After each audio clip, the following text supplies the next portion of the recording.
మాట్లాడుతున్నారంటే అది ప్రజలు మాదిగ ప్రజలందరూ కూడా ముక్కు మీద ఏలేసుకుంటా ఉన్నారు.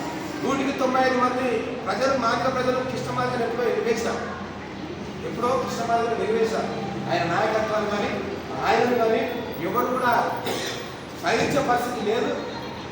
కృష్ణమాదిగ అంటేనే తూతూ చీచీ అని కట్టుకొచ్చారు.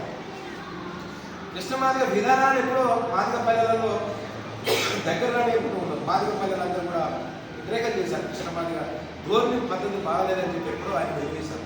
ఇంతెందుకు ఇదే వరంగల్లో ఒక 10 years క్రితం మాదిగ దండోర ఉద్యమాన్ని పక్క పెడుతున్నా త్రిలింగ పార్టీ, ఈ పార్టీ మనది, ఇది దళితుల రక్షణ కోసం వచ్చిందని చెప్పినటువంటి మందకృష్ణ మరి ఇప్పుడు మళ్ళీ దండోర లీడర్ పెట్టలేదు.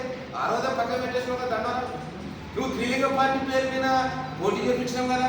త్రిలింగ పార్టీలో రాష్ట్ర అధ్యక్షుని ఇక్కడ ఒక గౌడు, మన తమ్ముని గౌడు ప్రకాశ్ నారాయణ గౌడ్, ఆ గౌడ్ని చేసినావు కదా.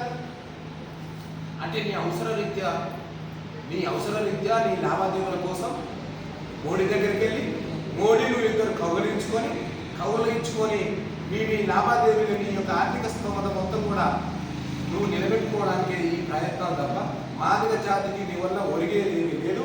ఎస్సీ వర్గీకరణ అసలు ఈ ఎస్సీ వర్గీకరణ వస్తారా దేవుడు? మేము మనుషుల లెక్క బతుకున్నారు కదా.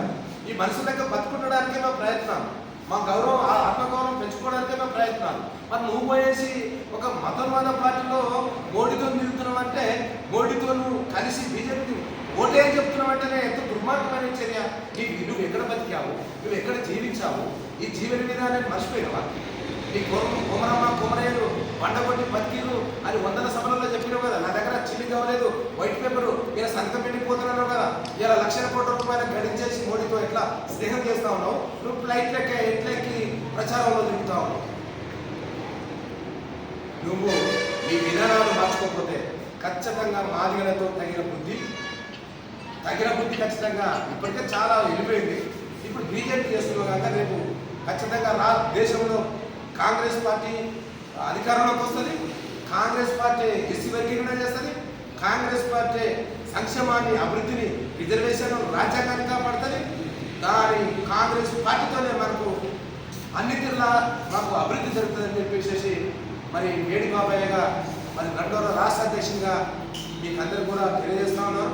మాదిగ యువతి యువకులారా ఎవరికి భయపడకుండా నిర్భయంగా 13వ తారీఖు నాడు జరిగేటువంటి ఆ ఓటును సక్రమంగా చేతి గుర్తు మీద ఓటు వేసి కడియం కావ్యని గెలిపించినట్టుగా 1,00,000 మెజార్టీ ఖచ్చితంగా వచ్చేటట్టుగా మీరందరూ కూడా ఇక్కడ ఎంఆర్పిఎస్ మరి ప్రతినిధులు గ్రామానికి సంబంధించినటువంటి వ్యక్తులు ఉన్నారు.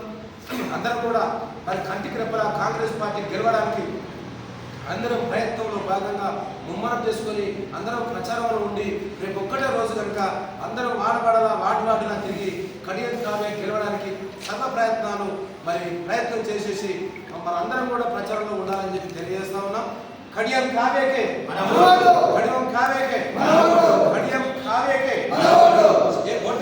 ఓటేద్దాం.